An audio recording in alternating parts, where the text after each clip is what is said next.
जॉबच्या जॉब हबमध्ये सगळ्यांचं स्वागत आहे. आज आपण सोशल वर्कच्या विद्यार्थ्यांसाठी एक खूपच खास संधी घेऊन आलो आहोत. चला तर मग या विशेष इंटर्नशिप प्रोग्रामबद्दल सगळं काही सविस्तरपणे जाणून घेऊया. तर हा जो इंटर्नशिप प्रोग्राम आहे तो राजे संभाजी बहुउद्देशीय सेवाभावी संस्थेतर्फे दिला जातोय. आणि आजच्या या माहितीपत्रकात आपण त्यांच्या अधिकृत घोषणेमधला अगदी प्रत्येक तपशील बारकाईने पाहणार आहोत. तर मग आज आपण काय काय बघणार आहोत? सगळ्यात आधी विद्यार्थ्यांसाठी नेमकी काय संधी आहे ते पाहू.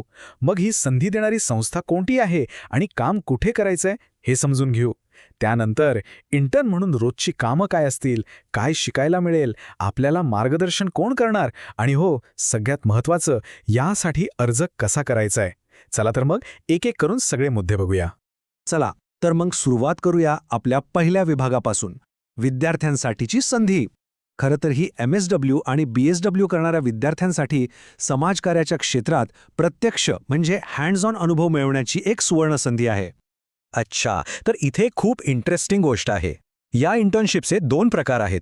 एक आहे पेड इंटर्नशिप, जी काही क्वालिफाईड उमेदवारांना मिळेल, आणि दुसरी आहे अनपेड, जी सगळ्या पात्र विद्यार्थ्यांसाठी खुली आहे.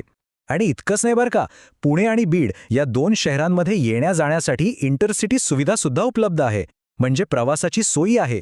आता पुढचा प्रश्न, ही संधी नक्की कोण देत आहे आणि काम कुठे करायचं आहे? तर हा जो कार्यक्रम आहे तो एका प्रतिष्ठित संस्थेद्वारे चालवला जातो आणि त्यासाठी 2 विशिष्ट प्रकल्प स्थळं आहेत. तर संस्थेचं नाव आहे राजे संभाजी बहुउद्देशीय सेवाभावी संस्था. हीच ती संस्था आहे जी विद्यार्थ्यांना हा अत्यंत मौल्यवान इंटर्नशिपचा अनुभव देणार आहे. आणि कामाची ठिकाणं कोणती आहेत? तर ही इंटर्नशिप 2 ठिकाणी उपलब्ध आहे.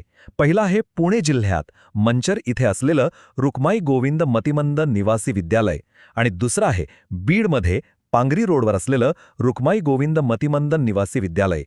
अधिक माहितीसाठी त्यांचे इंस्टाग्राम पेजेस पण दिले आहेत, ते नक्की पाहू शकता. आता येऊया सगळ्यात महत्त्वाच्या भागाकडे.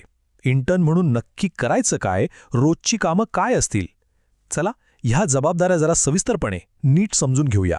तर पहिली आणि सगळ्यात मुख्य जबाबदारी आहे बौद्धिक दिव्यांग आणि इतर प्रकारच्या दिव्यांग व्यक्तींसोबत थेट काम करणे, म्हणजे त्यांच्याशी प्रत्यक्ष संवाद साधणं, त्यांना समजून घेणं आणि त्यांना आधार देणं हे कामाचं मुख्य स्वरूप असेल. ह्या कामासोबतच पुनर्वसन उपक्रमांमध्ये सुद्धा मदत करायची आहे.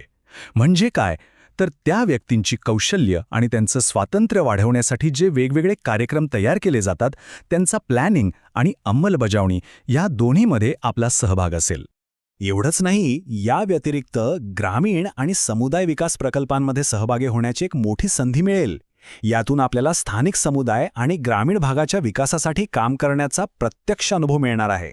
पुढचं काम आहे प्रशिक्षण कार्यक्रम आणि जनजागृती उपक्रम आयोजित करणं आणि ते चालवणं. यात मदत करावी लागेल. यातून आपलं नेतृत्व आणि संवाद कौशल्य खूप छान विकसित होऊ शकतं. आणखी एक खूप महत्त्वाचं आणि क्रिएटिव्ह काम म्हणजे शैक्षणिक आणि प्रशिक्षण साहित्य तयार करणे, ज्याला आपण कंटेंट डेव्हलपमेंट असं म्हणतो. संस्थेसाठी उपयुक्त असं साहित्य बनवण्याचं कौशल्य इथे आपल्याला शिकायला मिळेल. आणि निधी उभारणी हे सुद्धा एक खूप महत्त्वाचं काम असणार आहे. डोनेशन ड्राईव्ह आणि लाईव्ह डोनेशन कॅम्प यांसारख्या ॲक्टिव्हिटीजमध्ये सक्रियपणे सहभागी व्हावं लागेल. कोणत्याही सेवाभावी संस्थेसाठी हे काम किती गरजेचं असतं हे आपल्याला इथे प्रत्यक्ष अनुभवायला मिळेल. चला आता यावर बोलूया की या सगळ्या कामातून विद्यार्थ्यांना नक्की काय मिळणार आहे, म्हणजे यात आपला काय फायदा आहे. कारण यात फक्त अनुभवच नाही तर त्याहूनही बरंच काही आहे. अगदी थोडक्यात सांगायचं झालं तर भरपूर फील्ड वर्क मिळेल, प्रॅक्टिकल गोष्टी शिकायला मिळतील आणि समाजात एक सकारात्मक बदल घडवण्याची संधी मिळेल. आणि हे सगळं यशस्वीपणे पूर्ण केल्यावर एक अधिकृत इंटर्नशिप सर्टिफिकेट सुद्धा दिलं जाणार आहे. आता या संपूर्ण इंटर्नशिपच्या काळात आपल्याला मार्गदर्शन करण्यासाठी एक तज्ज्ञ व्यक्ती असणार आहे. चला तर मग या कार्यक्रमाचं नेतृत्व करणाऱ्या मार्गदर्शकांविषयी थोडं जाणून घेऊया. तर आपली मार्गदर्शक असणार आहेत धीरज चव्हाण, जे राजे संभाजी बहुउद्देशीय सेवाभावी संस्थेचे सहसंस्थापक आहेत. त्यांची शैक्षणिक पात्रता पाहिली तर ती खूपच प्रभावी आहे. त्यांनी समाजकार्यात पदव्युत्तर पदवी म्हणजे MSW तर केलंच आहे, पण त्यासोबतच D.Ed, B.Ed आणि कॉम्प्युटर सायन्समध्ये BSc अशा पदव्याही मिळवल्या आहेत. त्यांचा व्यावसायिक अनुभवही तितकाच जबरदस्त आहे. त्यांनी प्रथम education foundation, Shantilal Mutha foundation आणि नंदी फाउंडेशन सारख्या मोठ्या आणि नामांकित संस्थांमध्ये काम केलेलं आहे. आणि त्यांना सर्वसमावेशक शिक्षण आणि प्रशिक्षणाचा 2 वर्षांपेक्षा जास्त अनुभव आहे. आणि त्यांचं मुख्य कौशल्य कशात आहे माहिती आहे? तर ते आहे ट्रेनिंगसाठी कंटेंट तयार करणं आणि ते ट्रेनिंग लोकांना देणं. म्हणजे हे कौशल्य इंटर्नशिपमधल्या आपल्या कामाशी अगदी थेट जोडलेलं आहे. आणि आता येतोय सगळ्यात शेवटचा आणि तितकाच महत्त्वाचा प्रश्न, या इंटर्नशिपसाठी अर्ज कसा करायचा? चला याची सोपी प्रक्रिया समजून घेऊया. अर्ज करण्याची प्रक्रिया अगदी सोपी ठेवली आहे. बघा, जर काही सामान्य प्रश्न असतील, काही चौकशी करायची असेल, तर 91 30 81 31 45 या नंबरवर फक्त व्हॉट्सॲप करायचा आहे. कॉल नाही, फक्त व्हॉट्सॲप. आणि जर पेड इंटर्नशिपमध्ये इंटरेस्ट असेल तर त्यासाठी थेट dheerajchauhan1999@gmail.com या ईमेल आयडीवर संपर्क साधायचा आहे. सोपं आहे ना? तर मग समाजकार्याचं पुस्तकी ज्ञान प्रत्यक्ष कृतीत उतरवून समाजात खरा बदल घडवण्यासाठी आपण तयार आहात का?